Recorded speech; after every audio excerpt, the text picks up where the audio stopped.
Tumutulong itong magbigay pusyaw sa kutis, lalo na sa pangingitim o dala ng dark spot, pinagtuyo ang tigyawat o kahit ano pa.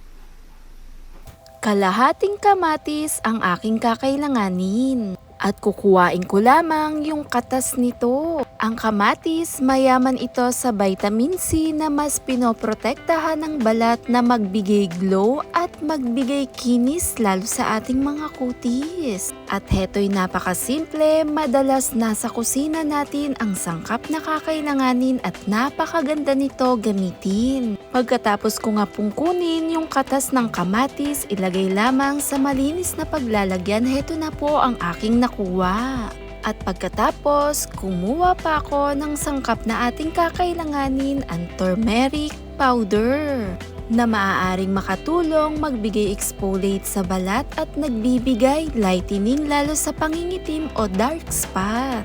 1 teaspoon lang din po ang aking inilagay. At dito nga po sa dalawang kombinasyon na ating mga pinagsama, perfect magbigay pusyaw lalo sa pangingitim ng ating mga kutis.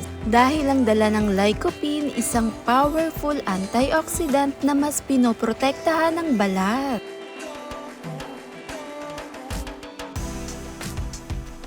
At kung ikaw ay nakakaranas ng hyperpigmentation, melasma, ay pwede mo itong gamitin. Ang tomato, nagbibigay brightening sa balat kasama ng turmeric. Kumuha lang ng brush at idirektang imas sa ating mukha. Tumutulong itong magbigay pusyaw sa kutis, lalo na sa pangingitim o dala ng dark spot, pinagtuyo ang tigyawat o kahit ano pa.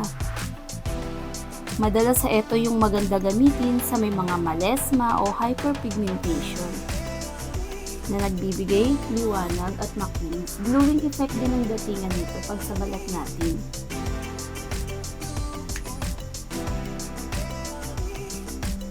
Ten to 15 minutes pwede mo itong ibabad at banlawan. 2 beses sa isang linggo pwede mo itong ulitin para mi-maintain nito ang refreshing at hydrated ng balat. Mabilis ang pampaputi sa pangingitim ng kutis.